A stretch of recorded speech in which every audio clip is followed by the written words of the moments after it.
Как започна всичко? Как изглеждаше първият ден на балистик? Всичко е започнало с една мечта, както винаги. Бизнеса сигурно не знаят много хора, но той е стартиран от майка ми и баща ми, още в Плевен и след това в София, на Графа. Пак сме продавали дрехи, но стока от Турция тогава беше доста актуално. Лично и аз съм ходил в ранните ми ученически години да им помагам. След това вече отваряме този магазин, където аз още от първите дни имам реално участие. Ходех на училище до обяд и след това идвах в магазина. Първите месеци бяха много сложни, защото реално сме имали много дни без продажби, без влезнал клиент. И цялото това нещо е борба. Помниш ли момента, в който си каза, това може да стане нещо голямо? Може би горе-долу вече преди 10 години мога да кажа, че тогава е момента, в който наистина видях аз, че това може да е много по-голямо, отколкото един магазин или два магазина и можем да направим така, че за момента за България да сме не огромен бранд, но бранд. Какво жертва, за да започнеш? Жертви много сме направили.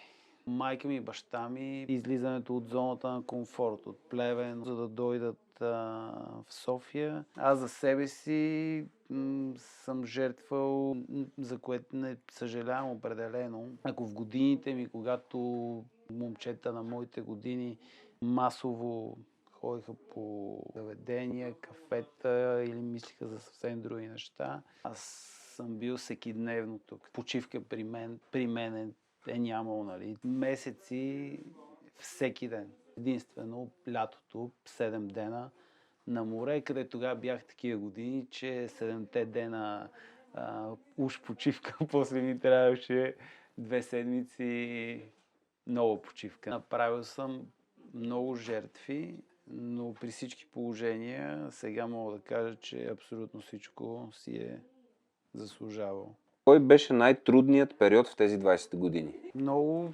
трудни периоди сме имали и 25-та беше доста сложна за нас, но определено най-трудният период е 2008-2011, световната икономическа криза, която се усети много силно и в България. Това е и първият път, в който реално ние бяхме пред фалит.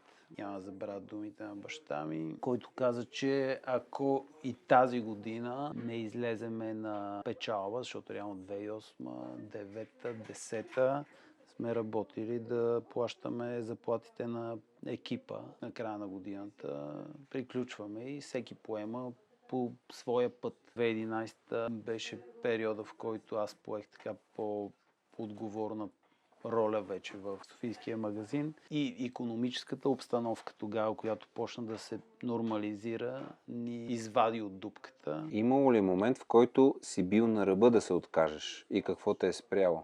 Хората, които ме познават по-добре, знаят, че аз не се предавам пред каквито и да обстоятелства, за каквото и да е. Какво не виждат хората зад успеха? Много неща. Външната опаковка. От една или форма си решил да се поглезиш с него, но лишенията, които даваш за цялото това нещо, работата, безсънните нощи. В частния бизнес няма почивка. Не съществува такова понятие. Отиваш на почивка, но ти 24 часа в денонощието си обвързан с този бизнес, решенията. 20 години вече абсолютно всеки ден е свързан с балистик. Коя грешка ти струваше най-много?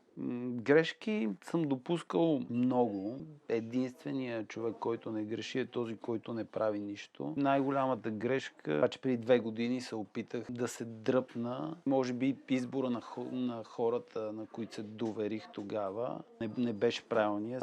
И тази грешка и до ден днешен я оправям. Сега, колкото и да е стъркано, това, което не те убива, наистина те прави по-силен. Какво те държеше, когато нищо не работеше? Вярата в това, което правя, вярата в възможностите ми, семейството ми при всички положения. Аз го приемам, че това е нещо като игра, което ти дадат някакво ниво и ти трябва да играеш това ниво, за да продължиш напред. Кой беше моментът, който промени играта за балистика? При всички положения, клипчетата, които с Божинката, определено ни дадоха тласък. До ден днешен има хора, които си мислят, че Тони Найк не съществува такава фигура. Нали? Популярността на този псевдоним така стана доста голям тогава. Смятам, че това е момент, който наистина ни даде доста сила. Кое решение ти беше най-трудно да вземеш? Чех, че много трудни решения има. По скорошната история имаше ситуация с, може би, един от най-добрите търговци, които са били в балистик. Бяха извъртяли така нещата, че пред мене седеше дилемата, че трябва, нали, дали да го освобода този човек. Тогава избрах уж по-доброто за фирмата решение и аз този човек го освободих. Етап днешен го оценявам като грешка и звъннах на въпросния човек и му се извиних за цялото нещо. И съм му казал, че вратата във фирмата е винаги отворена за него. Имало ли е риск, който изглеждаше луд, но се оказа правилният? Аз при всички положения не мога да се определя като рисков играч. Поемал съм рискове, доста от тях са се отплащали. Същевременно имало и обратните ефекти. Кои са хората, без които това нямаше да съществува? Майка ми, баща ми, аз и Милена. Какво означава екип за теб? Горнище, долнище и маратонки. Винаги балистик се е градял около хората, които са във фирмата. Винаги сме се опитвали да има екипност, да сме едно семейство. Изключително важна част от всеки един бизнес. Хората, които се обграждат с тях, пътя нагоре или по пътя надолу, защото за 20 години, нали, като асансьор са нещата, имали сме и големи изкачвания, имали сме и падания. И е много важно кои са хората около теб, защото понякога трябва да се взимат тежки решения. Имало ли е човек, който те е променил по пътя? Много хора са ме променили. Благодарение на това място съм изградил приятелства за цял живот. Има няколко човека, които са ми помогнали много да бъда човека, който съм в момента. Какво е балистик за теб днес, ако не е просто бизнес? За мен на първо място има други неща, които са важни в живота. Нали, аз тук съм се изградил като човек. Тук, като отворихме, бях 17 годишно хлапе, което не знаеше къде е ляво, къде е дясно и прескачаше трамвайните линии, както се казва, да не го хване тока.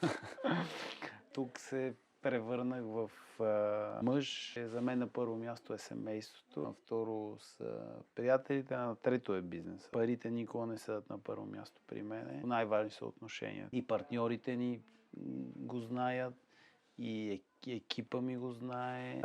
За мен това е най-важно, да имаме добри отношения. Само заради бизнеса или само заради парите не правя нищо. Гордееш ли се или още гониш нещо? Човек трябва винаги да гони, винаги да преследва. Няма как да се пуснеш по течението. Ние в момента продаваме само в България. Те първа идват другите пазари и много неща има, които ще сме си ги нарочили да ги правиме.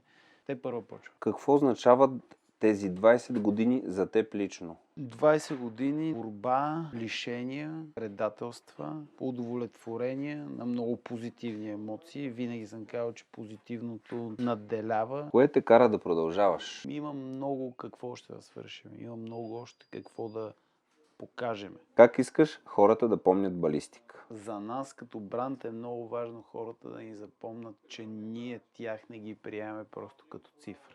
За нас наистина всеки клиент е ценен, всеки клиент е важен и се надявам клиентите така да ни запомнят като различната фирма, която ги цени. Какво оставяш след себе си? Аз не се отказвам, аз те първа започвам. Ако това беше филм, как би искал да завърши? Ами аз имам мечти. При нас винаги е било трилър. Трилър с привкус на драма. Представям си много скоро да пуснем нашия собствен бранд, което смятам така, че е една основна стъпка за балистик общността. Теглянето ми си представям бранда да е вече на световно ниво. Наистина си го мечтая, наистина знам, че можем да го постигнем. И имаме ли целта, ще я постигнем. Откъде идва прякора Тони Найк?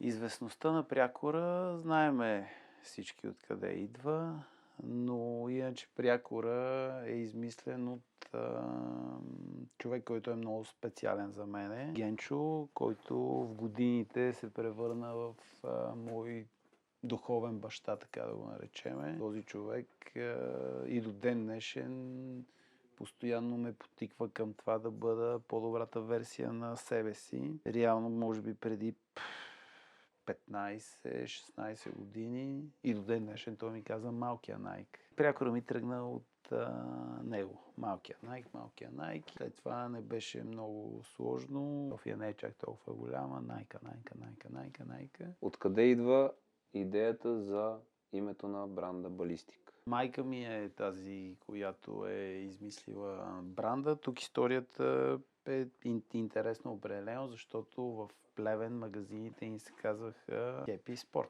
След това, като дойдохме в София, една верига за хранене изпревари с развитието си и трябваше да измислиме ново име. Това е от един модел на Puma Ballistic.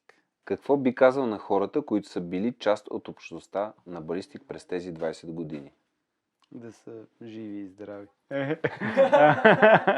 Предпочитам да излеза на сцената и да им го кажа лично. Айде, Тони, излез на сцената.